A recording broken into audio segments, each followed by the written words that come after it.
Google knowledge panels, getting yourself that KGM ID, also known as a knowledge graph machine ID, and the importance of it. Today I'm joined with no other but Dennis Yu, who is an absolute legend when it comes down to knowledge panels.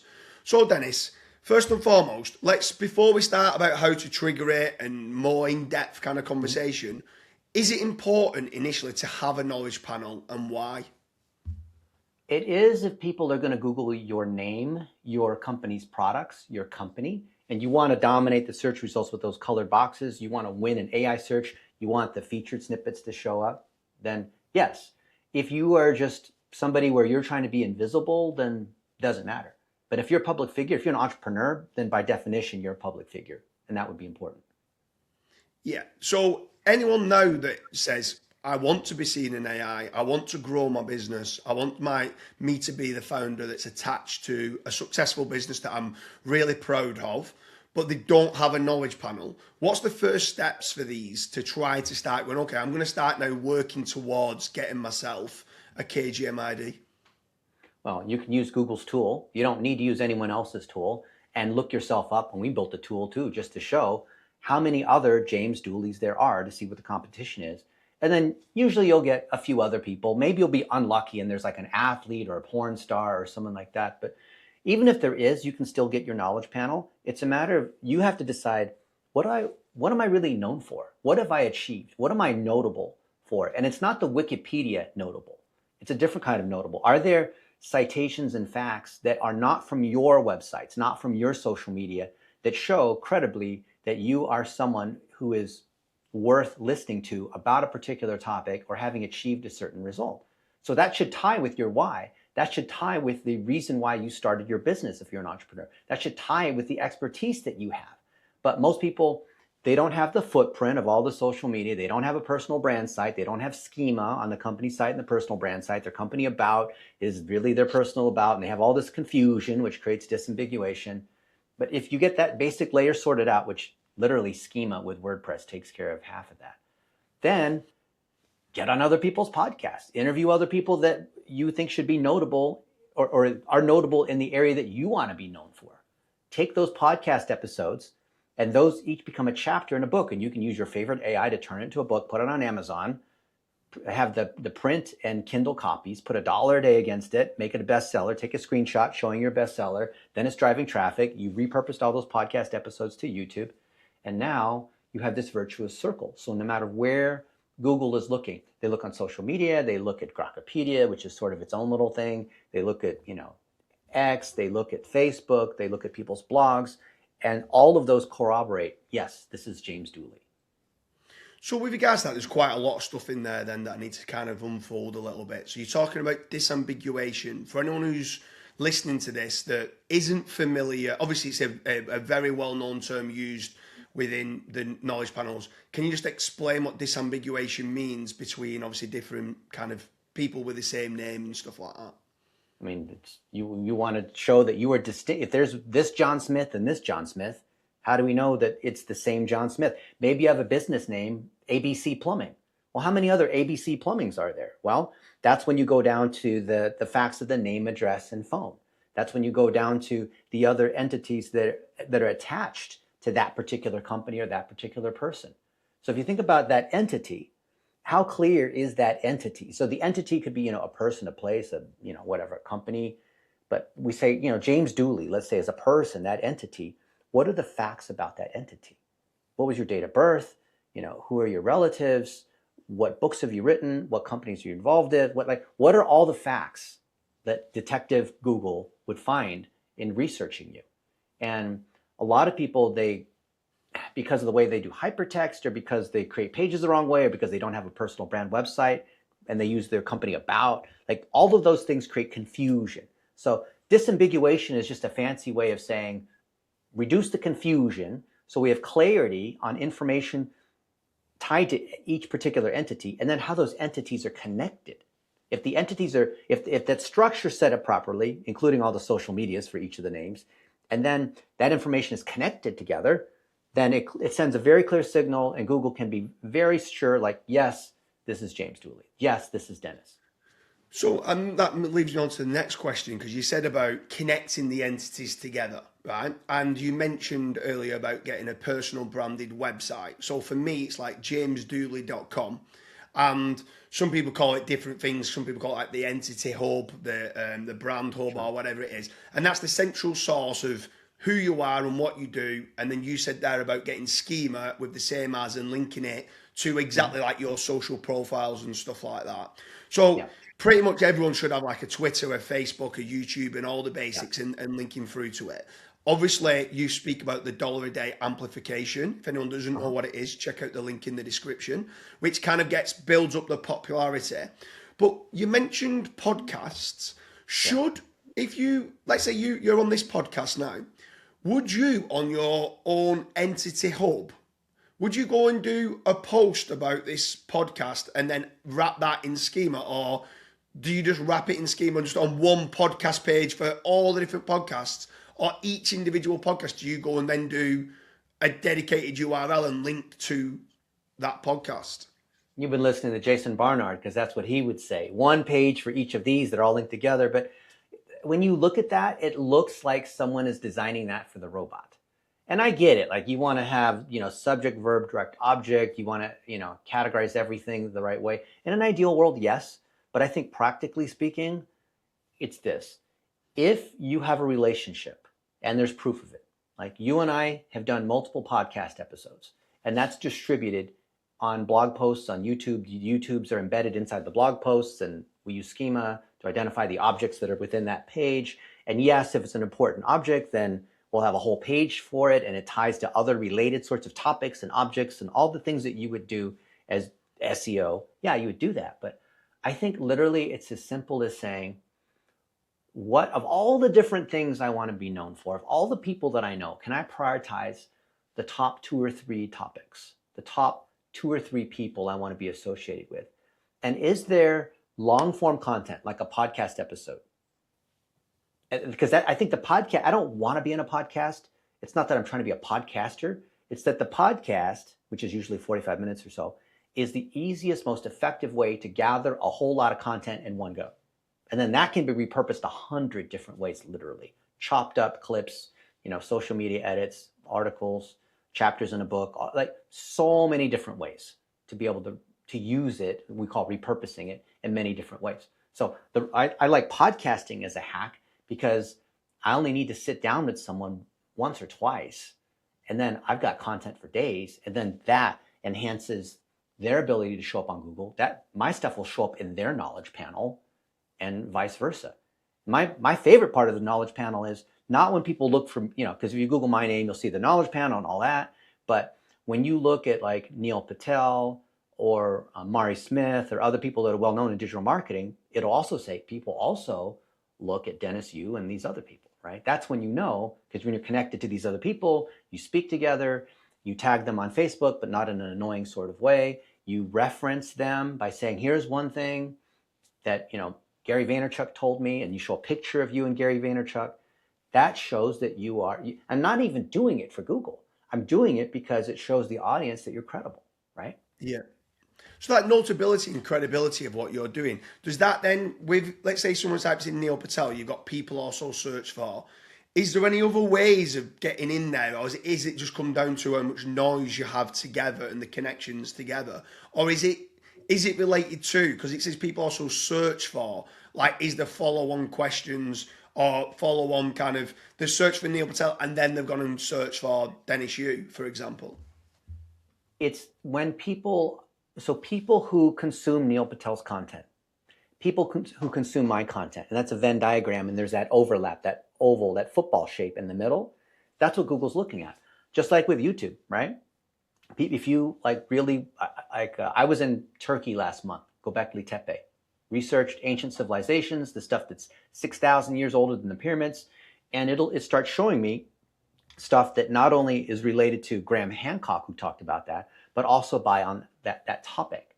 So certainly consider what are the topics you want to be known for, so you can be recommended in ChatGPT or YouTube or whatever, but also consider who are the people. And so I think that the intersection of people and topics is really where that sweet spot is. And then you do a podcast with a couple of those people, and you've just hit the bullseye. Yeah, so obviously we've spoke about video format and podcasting. Does Google Images, ranking in Google Images, have any sort of impact in improving your knowledge panel or not? It does, but remember, when you have a podcast or a video with somebody, you can pull images out of that. Yeah. And then once you have a knowledge panel, you can, of course, go in and edit it and choose which pictures you want or correct information and whatnot. Or more common, folks like you and me will have duplicate knowledge panels. And then we'll try to merge them together, and that whole messy thing of trying to, consolidate, disambiguate down into one. Yeah. And what about Google Scholar? Do you do anything with Google Scholar to try and do things? That's great for books. There's many other places you can do to publish this. If you've done anything in terms of academic publications, which is not the same thing as self-publishing on Amazon, that does carry more weight. It's kind of like an edu link versus a .com link. Yeah. And then obviously with regards to the books, do you always publish it on Google Books as well? Because it seems to strengthen up. It always seems to pull in that as being one of the bio descriptions in knowledge panels. Do you publish it or do you only publish to Amazon? Well, in an ideal world, you publish to all of these, and we would think that Google would be biased towards their own source. They'd be biased to YouTube and Google Maps and things like that. Yeah. And with regards to the book, you mentioned in there bestseller. How are you looking to get the bestseller for the book? Is that using the amplification of a dollar a day strategy? Yeah, in our other episode, we talked about dollar a day. So if you have interviewed someone on your podcast who is well known and has the depth of expertise that you want to be associated with, and then that gets turned into a book, which is very easy to do using your favorite AI tool, and you publish that to Amazon, and then let's say you interview 10 people, and then you send out that book to all of those 10 people, and now they're co-authors, and now they're sharing that I'm so excited to be in James Dooley's book. I'm in chapter 3, right? Now all of a sudden, all of them are sharing that book, which ties to that entity, right? That's an object, ties to you. You're another object as a person, and you're creating these amazing third-party signals, which is kind of like, in a technical way, improving your personal brand. Then when you run dollar a day ads on Amazon, maybe put like $5 a day, but you only spend like $1.50. And you can choose up to 3 categories, but when you become a bestseller in one category, it's actually very easy. You take a screenshot of that, Google can see that, Amazon can see that there's actual traffic, people like your book, hopefully you get some good reviews, right, if your book is good. And then you're showing real behavioral signals, which is ultimately what we want to show. Yeah. Is there any specific choice of category that you go for? Because I'm presuming if you just went marketing in general, it'd be hard to get bestseller. Yeah, but this is the whole like niche. What niche do you want your business to be in? So I have a friend, Jabez Lebret, and he wrote arguably the book on digital marketing for lawyers, right? And he spoke at all the big conferences that and he would bring his book. He says, and he would advertise that he was at the conference. He'd say, "I'm the #1 bestseller in digital marketing for lawyers." And then he told me, because I said, "Really?" He said, "Don't tell anyone. I only sold 7 copies of my book." But right, like how many other people have produced a book on digital marketing for lawyers? My buddy Danny Liebrandt, probably see me and him do a bunch of stuff. He started out of nowhere 3 years ago, and he chose the super niche of SEO for pest control companies. James, how many other people do you know that are experts for SEO for pest control companies, right? Yeah. He interviewed all the top people in pest control. Some of these guys have $50 million a year companies. He went to the conferences. He's interviewed the Neil Patels of the world, like anyone who's even sort of connected with pest control. Now he has ownership in a pest control company, a pest control agency. He speaks at Pest World. He's at the all these pest podcasts. Everyone in the world of pest control knows who he is, right? He's a celebrity when he walks around to the conference because he chose that. But he did the podcast thing, turned it into a book, gave out copies of the book, set up a table. People come up. They love to take pictures and autograph copies with him as the author, right? All of those things multiply together. And then, of course, run ads, free plus shipping, use it to sell your course or your coaching program or whatnot, or give away your book, right? All that. Yeah. Let's say someone's done all that. Let's say someone's watching this episode and they're saying, I've got my books. I've got lots of videos out there. I'm promoting it on social media. doing the dollar a day strategy and stuff like that. And there's two other names. There's three really, really powerful Dennis Yus. There's a porn star, there's a sports player, and there's yourself. And when you type it in, your name isn't coming up. Them other two are. Apart from the amplification on socials, is there any third-party sources that someone could be watching this saying, you need to be doing this, and this? I'm not saying that it's a one-size-fits-all, but is there any like really trusted sources that you think, and I don't just mean like go and get yourself a Wikipedia page because you might not have the notability yet. Yeah. I've seen you talk about Grokpedia, saying go and get yourself in there and stuff like that. Is there any other sources that people could just, as a key takeaway, say, go and get these? They're pretty simple to get and they will improve the clarity and confidence with who you are and what you do, which might take you on to the next stage. You could publish that book, cross-publish, which is fine, on free-ebooks.net, which has been around forever. I'm an owner in it. It's got a domain rating 75. We have 500,000 visits a day coming organically from Google. So you're coming from the UK, you type in free ebooks, I'm number one, right? Yeah. But here's the other thing. If there's there's a porn star and an athlete or whatever with my same name, maybe that porn star is in India. And I'm not trying to rank in India, right? What I'm trying to show up for the audience I want to reach. And Google's smart enough to know when someone's looking for, Dennis Yu and they're in home services or they're in local, Google knows to show me, right? There is a Dennis Yu Hong Kong film director, because, Yu is a 2-letter last name, super common. It's like Smith, right? So if you're in Hong Kong and you type in Dennis Yu, you'll probably get that guy who's a famous film director. So the context is important. I don't want to try to rank for Dennis Yu everywhere all the time. I mean, I probably do. I know there's a lot of other people with my same name and they say, dude, I get hit up all the time. And they think, they can't find me because they find you. And it's so annoying. Now I also own the domain dennisyu.com and all that. But I don't think it matters to this idea of like, you need to win overall all the time. When do you need to show up when there's business value to you? Yeah, I think I've seen you've done a video on the free ebooks, have you? Yeah. If there is, send it me through. I'll put the link in the description so anyone who's looking at it. I think you've got a whole strategy around how you should be sending that out. I'll do this for you, James. So you've got 280 episodes or something like you have so much content. If you want to package that up into a book and follow our article guide, our book guidelines, which are pretty straightforward, I'm the publisher. So I will publish it. I will feature your book. I will link to you from many, many places. And you couldn't even buy links of that quality. Yeah. I'll do that for you because I want you to see. I published I don't know if you know this or not, but last year I published 8 books. So they're on Amazon, they're on Google Books and stuff like that. 8 different books that I sent out. I did similar strategy. I never heard you talking about this previously. I did a similar strategy where I went and got, I think it was like 47 influencers in the SEO space. And I did one which was like advanced SEO tips. And I got all them to write a chapter each and syndicated it out. And I went and like bought, I think it was like 500 copies and give it out at certain events and stuff like that. And the amount of exposure that others got from it and stuff like that was incredible. But I didn't do the free ebooks. And it was, if I'm being honest with you, it was painful doing it, writing, because it was like, was having to check it all. A lot of people was coming back with AI content and was having to change it. And it became hard work in doing it. Where this year I'm going to go very aggressive on the podcasting circuit. So I've launched 8 different podcast series. And I'm going to go very aggressive on podcasting this year. Where last year it was books. This year is going to be podcasting. But I don't know if you could do any of the existing books. We can talk off air about this. But yeah, some of the existing books I have, could that get syndicated out to the free ebooks and stuff like that? I'm a big fan of starting with real podcast content, like you and I having a real conversation. Because I'm just one of those, I just assume that people are guilty until proven innocent. I just assume it's AI content if it's a submission. So I just need to see that, you and me or whoever are actually talking face to face.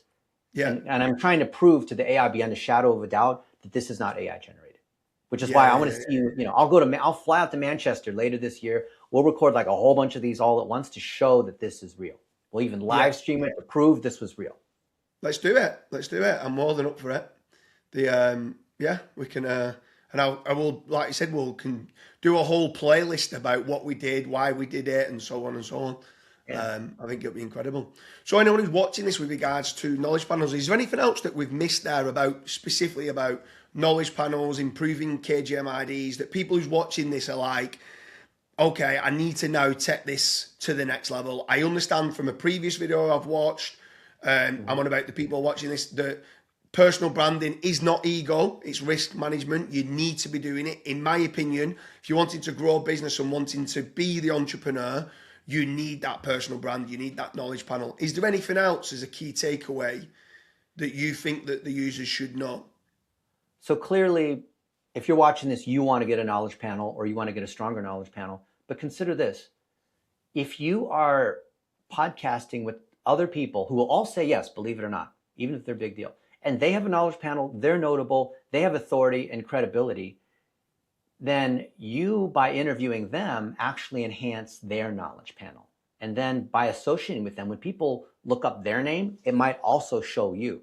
So in the same way your personal brand is what other people have to say about you, the best way for you to build your knowledge panel is to honor all these other people in your industry, and they even could be a competitor.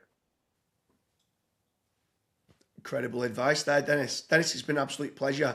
If anyone wants to know any more about knowledge panels, comment down below. Dennis has agreed that he will do any other videos to discuss whatever you're struggling with, whether you want to know his specifics of triggering a KGM ID and triggering that knowledge panel. Let's say you've got one and you want it strengthening. Dennis can go into depths. He's previously a search engineer. He knows all the ins and outs related to knowledge panels. Make sure you like and make sure you drop a comment in. Dennis, it's been an absolute pleasure. Thank you, James.